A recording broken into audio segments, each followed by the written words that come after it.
Bismillahirrohmanirrohim. Assalamualaikum warahmatullahi wabarakatuh. Selamat siang dan salam sejahtera untuk kita semua. Sebelumnya, izinkan saya memperkenalkan diri terlebih dahulu. Perkenalkan, nama saya Santi, perwakilan dari kelompok 4 mata kuliah Sejarah Kolonial Indonesia. Yang terhormat Ibu Astrini Eka Putri MPD, terima kasih banyak telah memberikan kami kesempatan untuk berdiskusi tentang pendudukan Inggris di Nusantara. Baiklah, kami akan mempresentasikan hasil diskusi kami bersama Muhammad Rifaldi, Muhammad Afif, Rizky Julianda, dan juga Joya Reza Anggraini. Pendahuluan. Sekitar abad ke-16 Masehi, perairan Nusantara mulai dijelajahi kapal-kapal dagangan Eropa. Kekuatan pelayaran dan perdagangan Eropa ini mendominasi Asia Tenggara termasuk di Nusantara. Hingga dalam pertengahan abad ke-20 Masehi ditandai dengan kedatangan koloni Jepang. Dari sinilah muncul peranan koloni asing di Nusantara seperti Inggris dan lain-lain. Berbicara pengaruh kolonial tidak dapat terlepas dari kehadiran komunitas asing yang beraktivitas lalu menetap di Nusantara. Hal ini sudah terjadi ketika Nusantara mulai masuk dalam era global, ditandai dengan datangnya para pendatang asing. Pada awalnya, kedatangan koloni asing di Nusantara dilatar belakangi oleh kepentingan dagang, mencari sumber-sumber komoditi yang dibutuhkan. Dikutip dari Harkantiningsih 2-13.230. Selama berabad-abad di Nusantara merupakan pusat penghasil rempah-rempah dan hasil bumi lainnya yang pada masanya sangat dibutuhkan dan dicari oleh para pedagang asli. Pembahasan. Pada masa negara Belanda di bawah pendudukan Prancis atau di bawah Kaisar Napoleon Bonaparte, Hindia Belanda dikuasai oleh Inggris yang berpusat di Bengkulu, juga menduduki Singapura dan Malaysia pada tahun 1811 sampai 1815 di bawah Gubernur Jenderal Thomas Stamford Raffles. Pendudukan Inggris ini memberikan sumbangan yang sangat berharga dalam bidang pertahanan Hindia Belanda. Kemudian Raffles juga mewajibkan rakyat untuk membayar pajak sehingga muncul adanya liter DC atau DC sebagai bukti pembayaran pajak bagi tanah milik adat.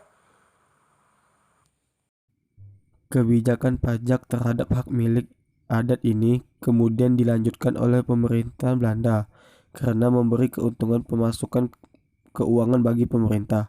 Kondisi ini sampai sekarang masih berlaku dan menjadi satu-satunya bukti kepemilikan tanah bagi hak milik tanah yang belum bersertifikat. Jika dibandingkan dengan VOC, pemerintah kolonial Belanda dan Prancis, Inggris dapat dikatakan membawa banyak dampak positif bagi Indonesia.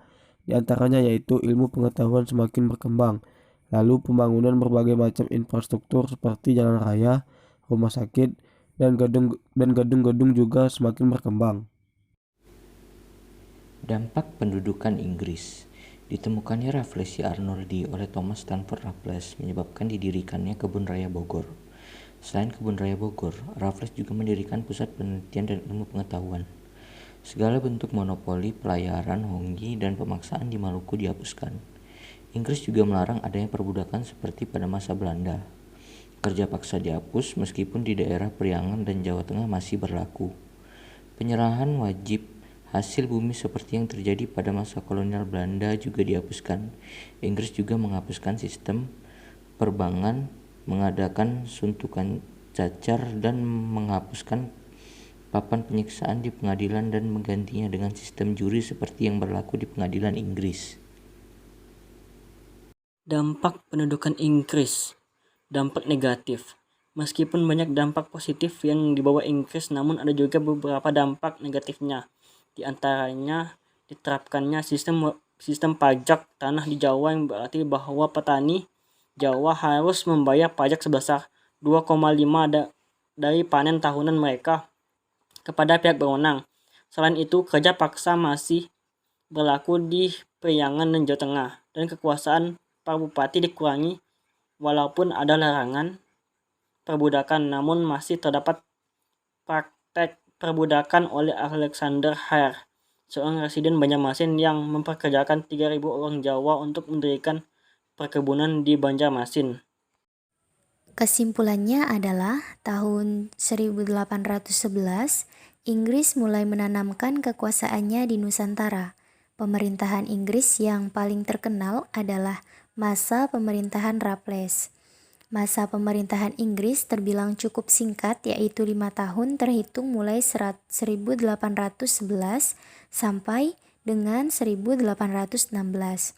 Tujuan utama Raffles untuk mengembangkan kekuasaan Inggris. Kebijakan Raffles yang terkenal adalah sistem sewa tanah atau land rent, yaitu sistem pertanian di mana para petani atas kehendaknya sendiri menanam dagangan cash crops yang dapat diekspor ke luar negeri.